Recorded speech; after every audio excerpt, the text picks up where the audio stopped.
Trace amounts of lead are making its way into the foods we eat. And this week, the advocacy group As You Sow released a survey that found lead levels in chocolate at 9 times the daily amount considered safe. Joining me this morning is Dr. McCaffrey with the McCaffrey Family Health Center, here to discuss lead levels in our foods. Good morning. Good morning. Back. How are you? I'm good. I'm good. So I know we've had you on before. We've talked about lead levels in our water. You know, it's scary stuff that it's making it into our foods as well. The advocacy group, they're based out of California. They said chocolate contains unsafe amounts of lead. How much is too much in our foods? You know, it varies, and the theory on this is kind of wide. Your FDA puts a standard out for the nation, and their standard is a little higher than the state of California. California is a more liberal state in how they see things, and so they have much tighter restrictions overall. And so in California, they're quite a bit lower than the rest of the nation. Now, how much is safe? For children, none.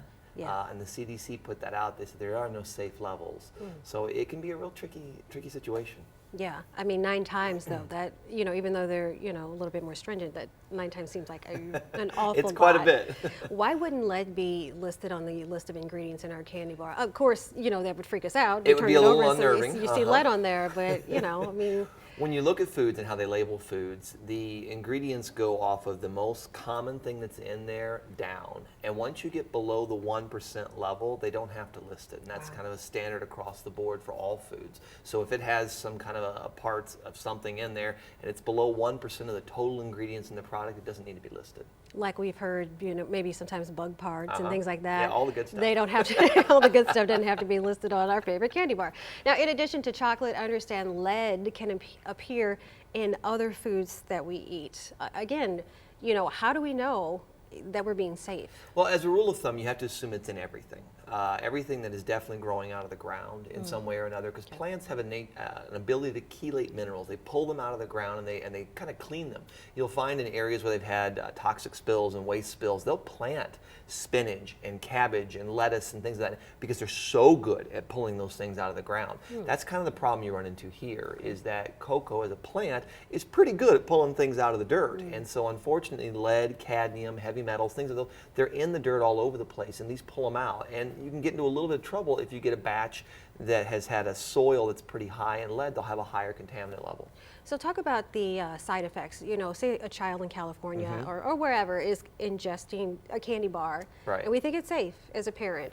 What are the side effects if they have 9 times the amount of lead that's considered to be safe? Well, in a child, you know, the thing you're looking for is neural development. So you're looking for IQ issues, fidgety, nervousness, ADD, ADHD type symptoms. That's what you can see a lot of times. If it gets severe enough, you'll see abdominal complaints, you can see headaches, you can see seizures, encephalopathy can follow after all of that. But in fairness to everybody on this, I wouldn't be terribly nervous over it, because again, the California standards are very, very strict. Now, is there any in there? Yes, there is some in chocolate. Would I be cautious if I were a parent? I would. I wouldn't let them eat it all the time. But a little here and there is probably not a horrible thing, again, because you can't completely avoid it. It's in almost every food. Is anyone monitoring the situation, the FDA?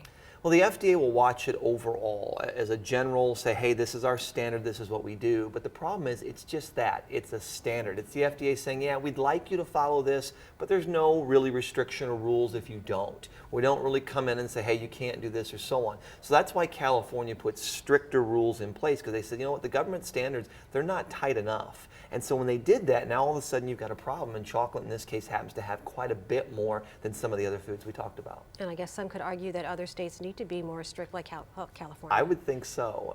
You know, but again, it affects the economy, and now you're getting into the economics of it all, and so people are like, it's money versus health. Yeah. All right. Dr. McCaffrey, as always, thank you so much. Thank you. We'll see you again next week.